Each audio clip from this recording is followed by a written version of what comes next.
యాగం ఎందుకోసం అంటే పంచగ్రహ కూటమి ఏర్పడుతున్నప్పుడు ప్రకృతిలో కొన్ని మార్పులు వస్తాయి. దీని యొక్క పరివర్తనము మీకు నేను లైవ్గా చెప్తాను, కావాలంటే మీరు చూసుకోండి. 6వ తారీఖు ఇది జరుగుతుంది. మీకు 8వ తారీఖు, 9వ తారీఖు, 10వ తారీఖు లోపల ఎక్కడైనా మీకు భూకంపం కనిపిస్తుంది. చూడండి, భయంకర పెద్ద భూకంపం కనిపిస్తుంది.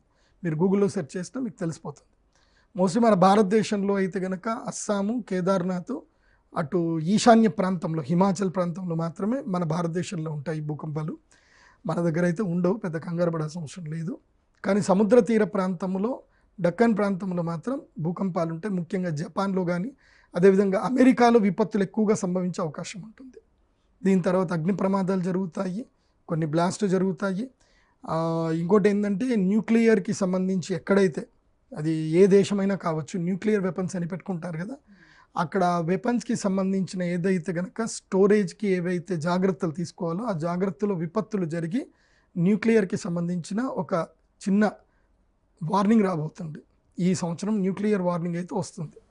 అంటే దాన్ని స్టోరేజ్ చేయడంలోనే చాలా జాగ్రత్తలు పాటించాలి. ఆ జాగ్రత్తల్లో ఎవడో ఒకటి చేసిన తప్పిదానికి ఆ దేశానికి వేరే దేశాలు మొట్టికాయలు వేసే అవకాశం వస్తుంది అన్నమాట. అలా న్యూక్లియర్కి సంబంధించిన కొన్ని విపత్తులు వచ్చే అవకాశం ఉంది. ముఖ్యంగా భూకంపాలు అయితే వస్తాయి. సో ఈ యాగం ఎందుకోసం అంటే పంచగ్రహ కూటమి ఏర్పడుతున్నప్పుడు ప్రకృతిలో కొన్ని మార్పులు వస్తాయి. దీని యొక్క పరివర్తనము మీకు నేను లైవ్గా చెప్తాను, కావాలంటే మీరు చూసుకోండి. 6వ తారీఖు ఇది జరుగుతుంది. మీకు 8వ తారీఖు, 9వ తారీఖు, 10వ తారీఖు లోపల ఎక్కడైనా మీకు భూకంపం కనిపిస్తుంది. చూడండి, భయంకర పెద్ద భూకంపం కనిపిస్తుంది. మీరు గూగుల్లో సెర్చ్ చేస్తే మీకు తెలిసిపోతుంది. మోస్ట్లీ మన భారతదేశంలో అయితే కనుక అస్సాము, కేదార్నాథ్, అటు ఈశాన్య ప్రాంతంలో, హిమాచల్ ప్రాంతంలో మాత్రమే మన భారతదేశంలో ఉంటాయి భూకంపాలు. మన దగ్గర అయితే ఉండవు, పెద్ద కంగారు పడాల్సిన అవసరం లేదు.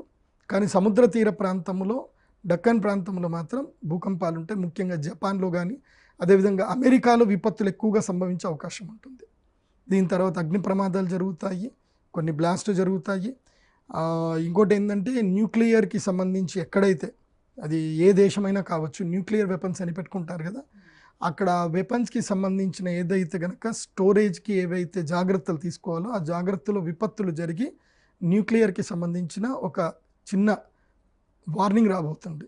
ఈ సంవత్సరం న్యూక్లియర్ వార్నింగ్ అయితే వస్తుంది.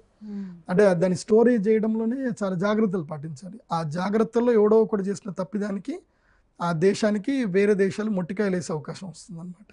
అలా న్యూక్లియర్కి సంబంధించిన కొన్ని విపత్తులు వచ్చే అవకాశం ఉంది. ముఖ్యంగా భూకంపాలు అయితే వస్తాయి.